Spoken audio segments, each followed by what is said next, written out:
Hi there, my name is Professor Mary Ann Fallon, and I'm in the Department of Psychological Science at Central Connecticut State University. I'm here today to talk to you a little bit about study strategies and what can help you prepare for your exams in a class. There are many study strategies that you can use to understand, comprehend, or recall text. One of the most common that students use is something called highlighting or underlining, where you read a piece of text and then you emphasize what you consider to be the most important information. Summarization involves taking that information and then putting it into your own words, into your own notes. Summarization doesn't mean you read the summary at the end of a chapter of a textbook, but rather that you read a part of the text or a part of the material you're supposed to learn and then put it into your own words and get those key ideas down. Rereading is the act of going over and, quite frankly, just reading again what you encountered before. This is not a first pass, but this is what you do after you've carefully read a particular passage or a piece of material, and you go back again to basically refresh your memory. There are other fun strategies that you can use too. There's imagery for text, and this involves creating some type of visual or mental diagram of the information that you're trying to remember. One particular strategy that has to do with imagery for text is something called the method of Loki. And that means that you basically try to associate the information that you are supposed to remember with different landmarks, spatial landmarks in your environment. So if you're supposed to remember a particular sequence of events, like say for example you're trying to remember the Krebs cycle in biology and there's a specific sequence to that, you might think of the very first element in the cycle associated with as you walk into your house. Like you create an image that's on your door that reminds you of the first stage of the Krebs cycle.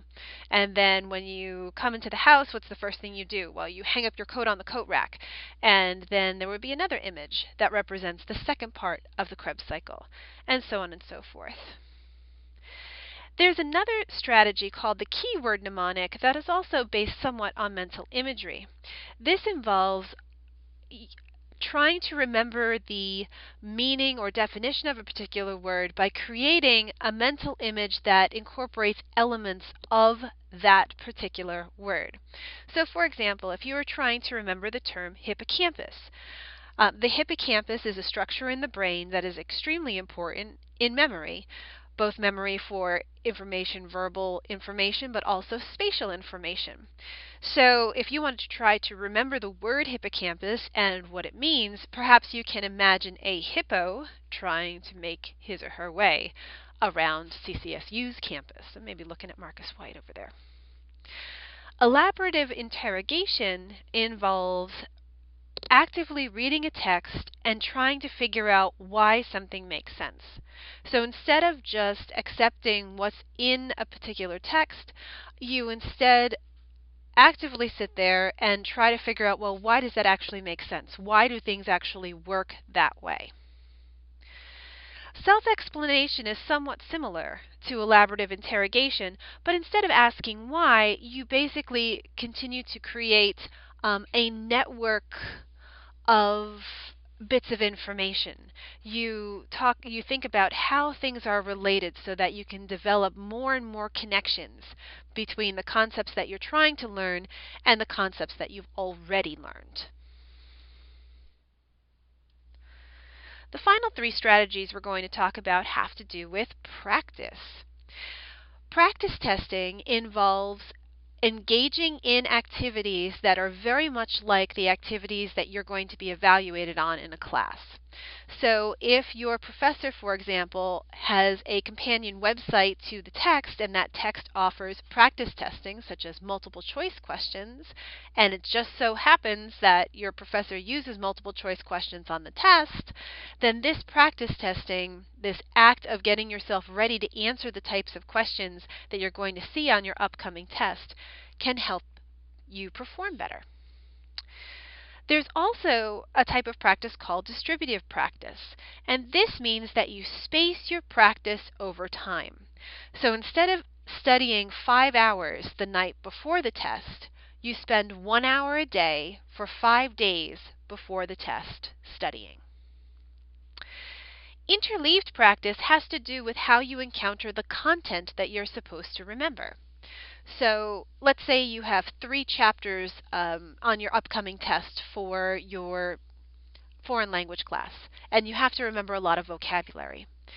Interleaved practice says instead of studying chapter 1, and then chapter 2, and then chapter 3, in a sequential, serial kind of approach, you instead do a little bit of chapter 1, then switch to chapter 3, then a little bit of chapter 2, and you keep switching up what you are supposed to be trying to remember.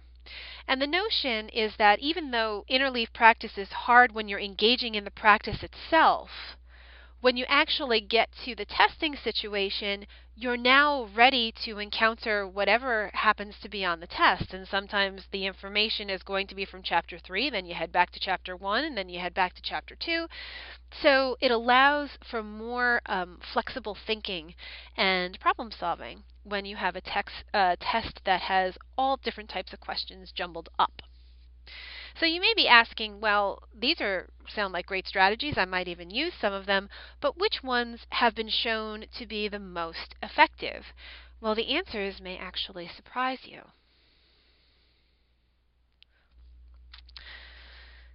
Highlighting and underlining, summarization, rereading, imagery for text, and the keyword mnemonic actually all have low utility, as indicated by many studies in psychological science.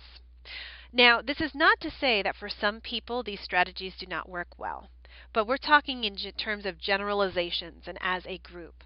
If you know how to highlight and underline really well, that can be an effective strategy for you. If you know how to reread effectively, that can also be a good strategy for you. But assuming that people do not have too much training or practice in the actual strategy, these particular strategies on the left are pretty low. Now, elaborative interrogation, asking yourself why does this make sense, and self-explanation, trying to figure out the connections between concepts, tend to work pretty well. They have moderate utility, as does interleaved practice, studying a little bit of chapter 1, a little bit of chapter 3, then going back to chapter 2, and mixing things up. The highest utility strategies are practice testing, doing a test basically to get ready for the test, and distributed practice, spacing your practice out over time. So as we're turning the corner into finals, I'd like you to think about how you might apply these particular strategies to your preparation for those final exams and final tests. And hopefully you'll find that by applying some of these strategies effectively, that your performance will improve. Bye for now.